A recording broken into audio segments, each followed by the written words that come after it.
C'était une demande de votre part par intérêt pour les questions européennes ou c'est à la demande de Laurent Wauquiez? C'est clairement à la demande de ma famille politique et de mon parti politique. Je n'avais pas fait acte de candidature aux élections européennes.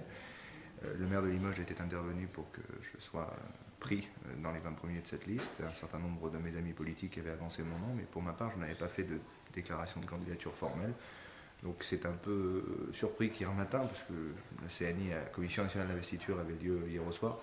C'est un peu surpris qu'hier matin, à midi, j'ai reçu un coup de téléphone de Laurent Wauquiez, parce que je pensais que les choses étaient calées depuis longtemps. Il m'a proposé d'être donc à la charnière entre ce qui est aujourd'hui une position éligible, pour ce qui est de la 14e ou de la 15e place, et ce qui potentiellement dans les sondages aujourd'hui n'en sont pas. Donc par principe, j'étais déjà candidat aux élections européennes la dernière fois pour défendre les couleurs de ma famille politique et pour leur apporter ma modeste contribution. Il en est de même cette fois-ci. Bon, vous y allez par reculons quand même, l'Europe ça vous intéresse? Pas du tout, non, je n'y vais pas du tout à reculons.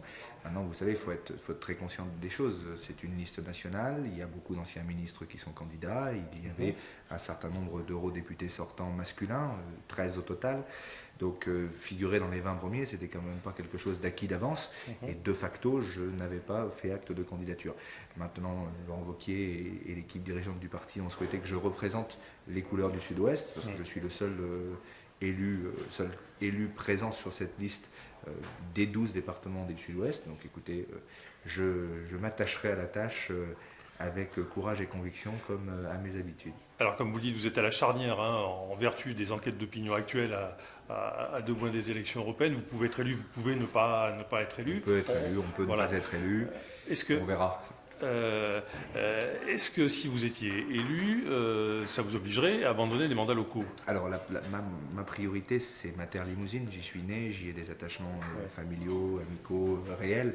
Et donc non, il y a des mandats locaux que je souhaite conserver absolument, que je sois élu au Parlement européen ou que je ne sois pas élu au Parlement européen. D'un point de vue légal? D'un point de vue légal, on s'appliquera à la loi, bien évidemment, mais vous pouvez très bien rester conseiller municipal de Limoges, député européen, ça ne pose pas de problème. Le tout, c'est de cumuler des postes dans l'exécutif. Vous voyez, par exemple, les postes au sein d'un EPCI ne comptent pas dans le cumul des mandats. Donc, vous pouvez être premier vice-président de l'AGLO et être potentiellement conseiller régional ou député européen. Ça ne pose pas de problème. Mais je tiens à garder des mandats avec un ancrage local ici à Limoges. Alors justement, vous êtes aussi conseiller régional. On connaît l'importance des relations qu'il peut y avoir entre une région et les institutions européennes, notamment pour gérer les fonds européens. Il y a beaucoup de choses qui se décident en région, dans l'attribution des fonds européens. Beaucoup de décisions sont en lien avec ce qui se passe en Europe. Est-ce que vous pensez pouvoir être utile si jamais vous étiez élu en restant C'est là qu'il y a un vrai sens, parce que typiquement, je vais vous citer un exemple de quelque chose qui, moi, m'a révolté ces dernières semaines. Les médias, en l'occurrence le journal Le Point, a publié une étude démontrant que 700 millions d'euros alloués à la France par Bruxelles en 2014, 700 millions d'euros avaient été versés à l'État, lequel a fait sous-traiter l'utilisation de ces fonds par les régions, et qu'aujourd'hui 97% de cette enveloppe de 700 millions d'euros n'est pas utilisée. Donc là, clairement, il y a un dysfonctionnement entre l'État français et les régions, et que si les parlementaires européens avaient été vigilants sur le sujet parce qu'ils avaient un pied dans l'institution régionale, les choses n'en seraient peut-être pas là. Aujourd'hui, on est en passe de renvoyer 97% d'une enveloppe de 700 millions d'euros à destination du monde rural.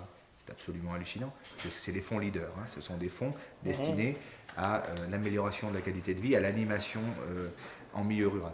Et là, 97% de l'enveloppe n'est pas consommée parce qu'il y a eu un dysfonctionnement majeur entre l'État et les régions.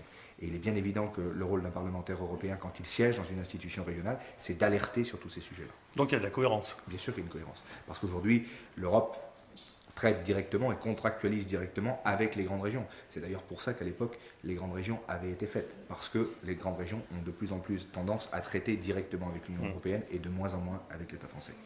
Alors, on le sait, la question européenne est un petit peu une source de débat et voire de clivage au sein du parti Les Républicains, comme au sein d'autres partis d'ailleurs. Votre vision de l'Europe, c'est quoi? Vous êtes européen ou pas? Et vous êtes européen comment, si vous voulez? Nous sommes clairement européens. Aujourd'hui, vous avez 2 listes qui se revendiquent être pro-européennes, la liste de la République En Marche et la nôtre, en gros, parmi celles qui dépassent les 10% dans les intentions de vote à l'heure qu'il est. C'est pas toujours évident. Mais... Et après, vous avez les autres listes, la France Insoumise, le Rassemblement National, qui clairement, eux, ne veulent plus de l'Europe telle qu'elle est constituée aujourd'hui et ne cherchent même pas à la changer. Madame Le Pen, elle veut carrément changer totalement l'Europe, et pour ne pas dire en sortir directement. Nous, ce que nous disons, c'est que l'Europe doit être maintenue comme une source de progrès pour notre pays, pour les pays de l'Europe de l'Ouest en particulier, mais qu'il faut la changer de fond en comble si on ne veut pas que le modèle se casse.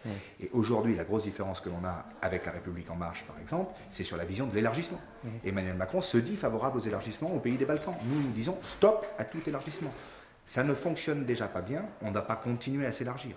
Sur la notion de l'immigration, il y a des vraies différences d'approche entre la liste de la République en marche et la liste de Laurent Wauquiez. 2018, c'est 255 000 titres de séjour supplémentaires. Ça ne peut pas continuer comme ça. Pas dans la situation actuelle et pas dans la conjoncture actuelle. Donc il y a une approche différente entre Macron et les Républicains, et il y a une différence d'approche notable entre Le Pen et les Républicains. Nous ne disons pas la même chose sur beaucoup de sujets, notamment sur l'agriculture. Quand je vois Mme Le Pen, qui aujourd'hui fustige le budget de la PAC, en disant le Brexit, ça a eu lieu, donc on perd de l'argent, Mme Le Pen a elle-même soutenu le Brexit. Donc il y a quelque part quelque chose qui ne colle pas. Vous, au sein des Républicains, clairement, vous êtes plutôt du côté de ceux qui sont plus pro-européens ou pas? Ah oui, moi très clairement. Moi je suis un Européen convaincu. Mais je ne suis pas un européiste béat. Vous voyez, on peut être européen convaincu sans tomber dans la caricature d'une Europe toujours plus importante, toujours plus fédéraliste, à l'image de ce que veut Emmanuel Macron. Moi, je ne veux pas d'une Europe fédérale. Je veux d'une Europe des nations où on respecte la voix des peuples. L'Europe fédérale, ça ne peut pas marcher parce qu'il y a trop de différences entre les différents pays de cette Union. On le sait fortement et on sait très bien, même si on le cache, qu'il y a quelque part une Europe à deux vitesses. Il y a l'Europe des pays de l'Ouest et il y a le reste de l'Europe. Et pour ça, il y a des vrais sujets, et les Républicains porteront notamment sur le plan alimentaire des sujets de préférence européenne. Aujourd'hui, sur le marché de l'alimentation, il faut une préférence des produits européens. C'est une obligation légale. Il faut absolument qu'il y ait un rééquilibrage des normes entre les pays. Aujourd'hui, vous avez tellement de différences sur les produits qui sont sur vos étals, des normes d'un pays à l'autre, ça ne peut pas fonctionner comme ça. Donc il faut un rééquilibrage sur tous ces sujets-là.